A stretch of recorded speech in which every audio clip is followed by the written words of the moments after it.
একটা পাগলকে আপনি এইভাবে মারছেন? মারবে না, আমার মেয়ের হাত থেকে চিপস কেড়ে খাচ্ছে, ওকে উচিত শিক্ষা দেওয়া দরকার।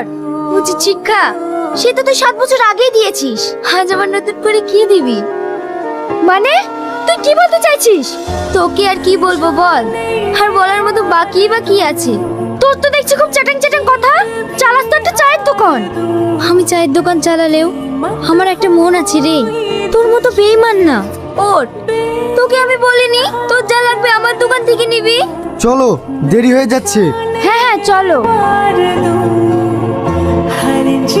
ওই পাগলটা কি, আর ওর জন্য বা পল্লবী আমাকে এত অপমান করলো কেন? না, ব্যাপারটা আমাকে জানতেই হবে। এত রাতে তুই এখানে কি মনে করে? তোর কাছে একটা জিনিস জানতে এসেছি। কি? ওই পাগলটা কে? কেন তুই চিনিস না? না। চিনেও না চিনার ভান করছিস। দেখ আমার এখন ঘুম পাচ্ছে, তুই এখন আসতে পারিস। না, আমি সত্যটা না জেনে এখান থেকে যাবো না। তাহলে সত্যটা কি শোন, ও হচ্ছে রুদ্র, যাকে তুই ধোকা দিয়ে নিজের সুখের জন্য অন্য একটা ছেলেকে বিয়ে করেছিস। রুদ্র? কেন তুই ভুলে গিয়েছিস সেই দিনের কথাগুলো?